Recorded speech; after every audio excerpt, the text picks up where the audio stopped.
Hi friends, civil police constable ಹುದ್ದೆಯ date extend ಮಾಡಿದ್ದಾರೆ. Already ನಿಮಗೆಲ್ಲರಿಗೂ ಗೊತ್ತಿದೆ.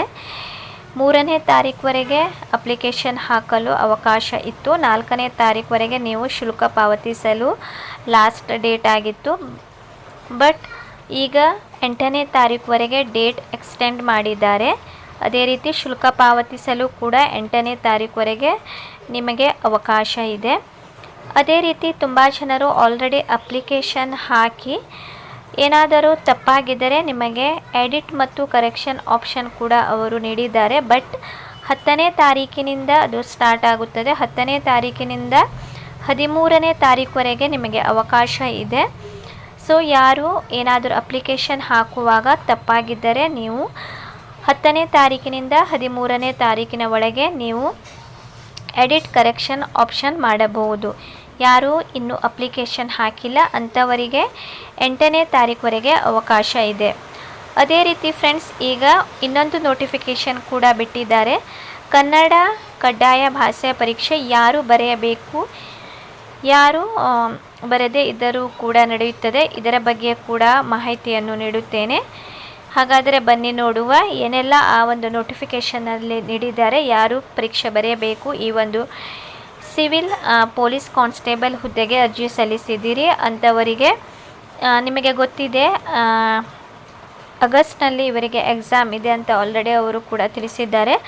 ಸೊ ಅದಕ್ಕಿಂತ ಮೊದಲು ನೀವು ಕನ್ನಡ ಭಾಷಾ ಪರೀಕ್ಷೆಗೆ ಪಾಸಾಗಿರಬೇಕು. ಸೊ ಯಾವಾಗ ಕನ್ನಡ ಭಾಷಾ ಪರೀಕ್ಷೆ ಅವರು ಇಟ್ಟಿದ್ದಾರೆ ಇದರ ಬಗ್ಗೆ ಮಾಹಿತಿಯನ್ನು ನೀಡುತ್ತೇನೆ.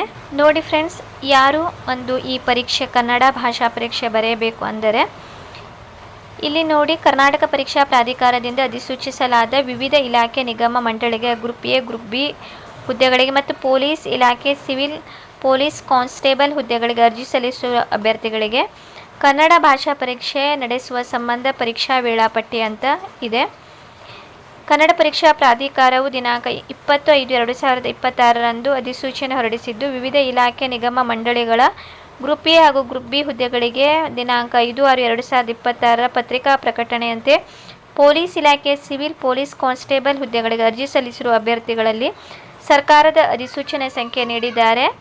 ದಿನಾಂಕ 18/3/2025ರಂತೆ ಅಭ್ಯರ್ಥಿಯು ಕರ್ನಾಟಕ ಪ್ರೌಢ ಶಿಕ್ಷಣ ಪರೀಕ್ಷಾ ಮಂಡಳಿಯು ನಡೆಸುವ SLC ಪರೀಕ್ಷೆಯಲ್ಲಿ ಅಥವಾ ರಾಜ್ಯ ಸರ್ಕಾರದ ಅದಕ್ಕೆ ತತ್ಸಮಾನ ಎಂದು ಘೋಷಿಸಿದ ಯಾವುದೇ ಪರೀಕ್ಷೆಯಲ್ಲಿ ಅಥವಾ SLCಗಿಂತ ಉನ್ನತ ಮಟ್ಟದ ಪರೀಕ್ಷೆಗಳಲ್ಲಿ ಕನ್ನಡ ವಿಷಯವನ್ನು ಪ್ರಥಮ ಅಥವಾ ದ್ವಿತೀಯ ಭಾಷೆಗಳಾಗಿ ಅಭ್ಯಸಿಸಿರಬೇಕು. ಅಂದರೆ ಫ್ರೆಂಡ್ಸ್ ನೋಡಿ, ಯಾರು ಸಿವಿಲ್ ಪೊಲೀಸ್ ಕಾನ್ಸ್ಟೇಬಲ್ ಹುದ್ದೆಗೆ ಅರ್ಜಿ ಸಲ್ಲಿಸಿದ್ದೀರಿ ಅಂಥವರು ಯಾರು ಕನ್ನಡ ಭಾಷೆ ಪರೀಕ್ಷೆ ಬರೆಯಬೇಕು ಅಂದರೆ SLCಯಲ್ಲಿ ನೀವು ಕನ್ನಡ ಭಾಷೆ ಪ್ರಥಮ ಅಥವಾ ದ್ವಿತೀಯ ಅಥವಾ ಹೈಯರ್ ಎಜುಕೇಷನಲ್ಲಿ ನೀವು ಫಸ್ಟ್ ಅಥವಾ ಸೆಕೆಂಡ್ ಲ್ಯಾಂಗ್ವೇಜ್ ಕನ್ನಡ ಭಾಷಾ ಪರೀಕ್ಷೆ ಓದಿರಬೇಕು.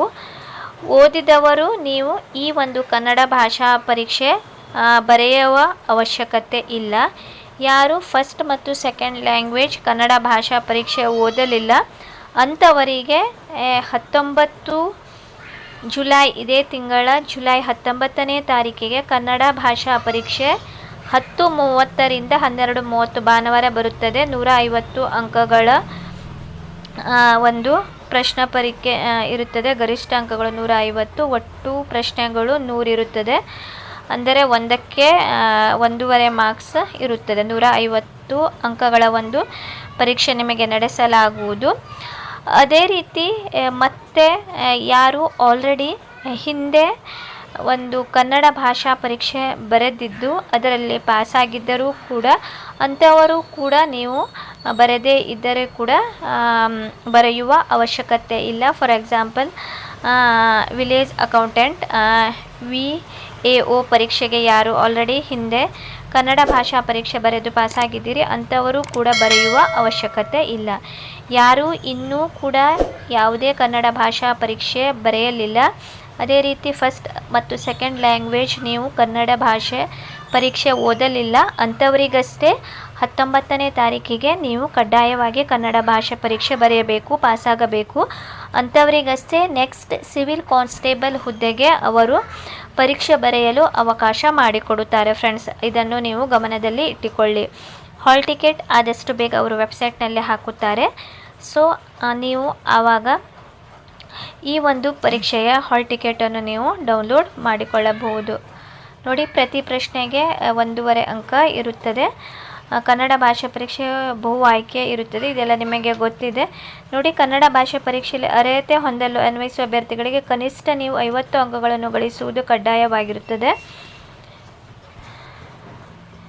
ಅಭ್ಯರ್ಥಿಯು ಕನ್ನಡ ಭಾಷೆ ಪರೀಕ್ಷೆ ಕೇವಲ ಅರ್ಹತಾ ಪರೀಕ್ಷೆ ಆಗಿದ್ದು ಅರ್ಹತೆ ಹೊಂದಿದ ಹೊರತು ಹುದ್ದೆಯ ಆಯ್ಕೆಗೆ ಅರ್ಹರಾಗಿರುವುದಿಲ್ಲ. ಕನ್ನಡ ಭಾಷೆ ಪರೀಕ್ಷೆಯಲ್ಲಿ ಅರ್ಹತೆ ಹೊಂದಿದ ಅಂಕಗಳನ್ನು ಆಯ್ಕೆಗೆ ಪರಿಗಣಿಸಲಾಗುವುದಿಲ್ಲ. ಋಣಾತ್ಮಕ ಮೌಲ್ಯಮಾಪನ ಕೂಡ ಇದಕ್ಕೆ ಇರುವುದಿಲ್ಲ. ಅಂದರೆ ನಿಮಗೆ ಇದು ಜಸ್ಟ್ ನಿಮಗೆ 50 ಅಂಕ ಗಳಿಸಿದರೆ ಸಾಕು. ಯಾವುದೇ ರೀತಿಯಿಂದ ಇದಕ್ಕೆ ತಪ್ಪಾಗಿದ್ದರೆ ನಿಮಗೆ ಮೈನಸ್ ಅಂಕ ಕೂಡ, ಋಣಾತ್ಮಕ ಮೌಲ್ಯಮಾಪನ ಕೂಡ ಇದಕ್ಕೆ ಇರುವುದಿಲ್ಲ. ಈ ಒಂದು ಪರೀಕ್ಷೆಗೆ ಪಾಸಾದರಷ್ಟೇ ನೀವು ನೆಕ್ಸ್ಟ್ ಒಂದು ಸ್ಪರ್ಧಾತ್ಮಕ ಪರೀಕ್ಷೆ ಸಿವಿಲ್ ಕಾನ್ಸ್ಟೇಬಲ್ ಒಂದು ಪರೀಕ್ಷೆಗೆ ನೀವು ಬರೆಯಬಹುದು. ಏನಾದರೂ ನಿಮಗೆ ಡೌಟ್ ಇದ್ದರೆ ಫ್ರೆಂಡ್ಸ್ ನೀವು ಕಮೆಂಟ್ ಸೆಕ್ಷನಲ್ಲಿ ಕೇಳಬಹುದು. ಈ ಮಾಹಿತಿ ಇಷ್ಟವಾದರೆ ನನ್ನ ಚಾನಲ್ ಲೈಕ್ ಮಾಡಿ, ಶೇರ್ ಮಾಡಿ ಮತ್ತು ಸಬ್ಸ್ಕ್ರೈಬ್ ಮಾಡಿ.